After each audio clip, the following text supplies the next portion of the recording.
प्रयाग की धरती पर 144 सालों बाद पूर्ण महाकुंभ का आयोजन हो रहा है। महाकुंभ जिसकी हर प्रक्रिया की एक अलग महत्वता होती है। शाही स्नान हो, अखाड़े हो या फिर साधु संत, सनातन के इस महापर्व पर 6 शाही स्नान होते हैं, जिसके बाद से अखाड़ों की भूमिका शुरू होती है। क्या होता है शाही स्नान, कब है इसका मुहूर्त और क्या है इसका महत्व, आइए जानते हैं। सनातन के सबसे बड़े महापर्व महाकुंभ में देश और दुनिया के लोग डुबकी लगाने को उत्सुक हैं।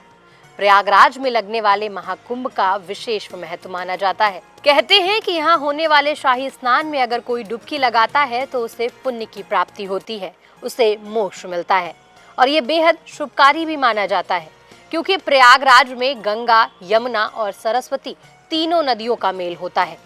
सालों बाद लगने वाले इस महाकुंभ का इंतजार साधु संत महात्मा करते हैं, क्योंकि इसमें महात्माओं और साधु संतों का सम्मान पूर्वक स्नान करवाया जाता है, जिसे शाही स्नान कहा जाता है।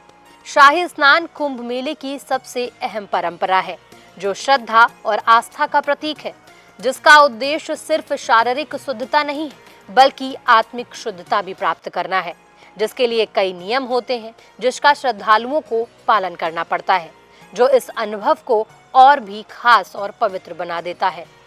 शाही स्नान में सबसे पहले साधु संत पवित्र जल में डुबकी लगाते हैं और फिर आम श्रद्धालु स्नान करते हैं।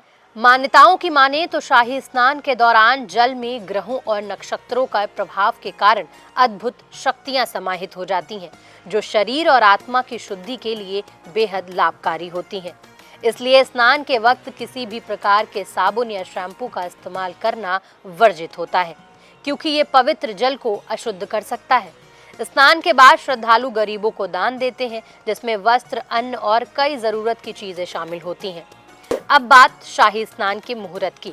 सबसे पहला शाही स्नान पौष पूर्णिमा यानी 13 जनवरी 2025 को होगा। दूसरा मकर संक्रांति के दिन यानी 14 जनवरी 2025। तीसरा मौनी अमावस्या यानी 29 जनवरी 2025 को। बसंत पंचमी 3 फरवरी 2025 के दिन चौथा शाही स्नान होगा और माघ पूर्णिमा यानी 12 फरवरी 2025 के दिन 5वां शाही स्नान। महाशिवरात्रि यानी अंतिम शाही स्नान जो 26 फरवरी 2025 को होगा।